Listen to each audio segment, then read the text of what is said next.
Economic facts and fallacies. Quote, the biggest economic fallacy about housing is that affordable housing requires government intervention. Close quote.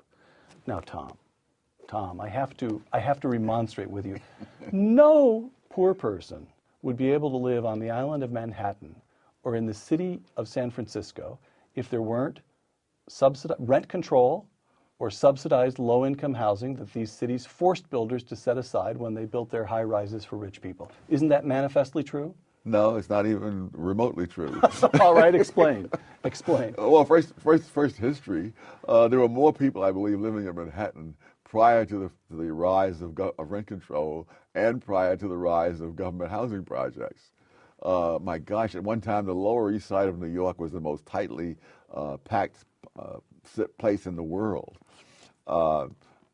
New York and San Francisco have very long rent control laws, old ones and severe ones.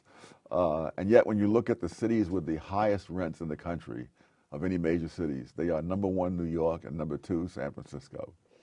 So what's going on?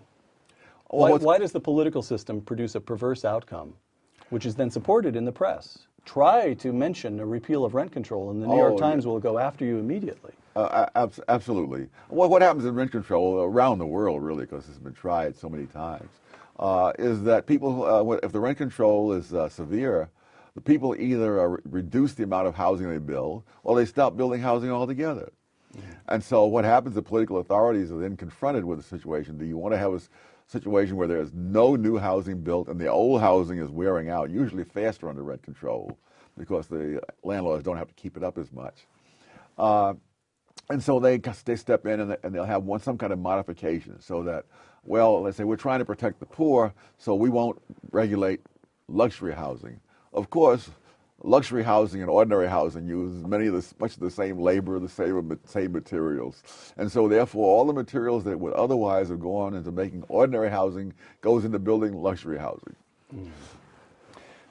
Economic facts and fallacies once again. If we go back to the beginning of the 20th century, before government intervention became pervasive in housing markets, we find, and this is to me one of the most arresting assertions in the book, we find people paying a smaller percentage of their expenditures for housing than at the end of the 20th century.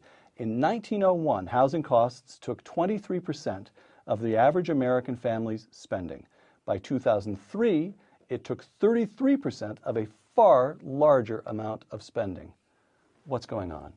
What's going on is that they're restricting the amount of housing that can be built. And obviously, if you restrict the supply while the demand is growing, the prices will go up through the roof. Cui bono? Who benefits from this arrangement? Politicians, most of all. How? Because they get the reputation of being for the poor and the downtrodden, and that they're setting aside affordable housing units, usually in some token amounts.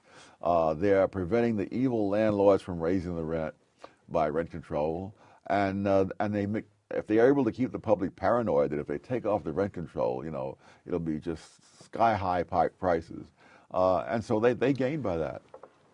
Both the landlords and the tenants lose. They lose in different ways and to different extents.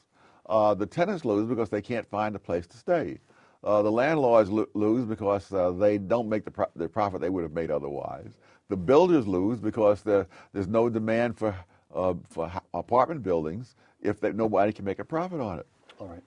Economic facts and fallacies once again. Quote, where builders are allowed to construct homes and apartments without severe government restrictions, even growing populations and rising incomes do not cause housing prices to shoot up because the supply of newly constructed housing keeps up with the growing demand, as in Houston. Now, would you please contrast Houston with our own coastal California? Oh my goodness. There couldn't be a greater contrast. To give you an easy one. Yes, that's an easy one. Houston doesn't even have zoning laws. But whereas to build anything in coastal California is just an ordeal. I mean, you have to not only you have to go through all kinds of planning commissions. I've had the misfortune of sitting in on 2 planning commission meetings. I don't know what it did for my blood pressure watching these people. The discouragement is huge. So someone estimated, for example, a real estate company, that a house that would cost $155,000 in Houston would cost $1 million in San Francisco. Right. The same house. Now, but Tom, what about a place like Las Vegas, which overbuilt dramatically, and now there are it's going to take who knows how many years for the already in-place housing stock in Las Vegas to get purchased. Meanwhile, of course, it's declining. We could have used a little regulation there, couldn't we? Well, the regulation was one of the problems. I don't think it's going to take years, unless the government intervenes as it has to keep the prices from falling. The people who own the empty houses have every incentive to rent the houses for whatever they can get. Whether that's, I mean, I had the very same problem here on the Stanford campus when I moved away, that I didn't sell my house immediately, and so I rented it out. And I rented it out for an amount that was $100 a month less than the mortgage payment, because the alternative would be to have it sit empty and pay the whole mortgage payment myself.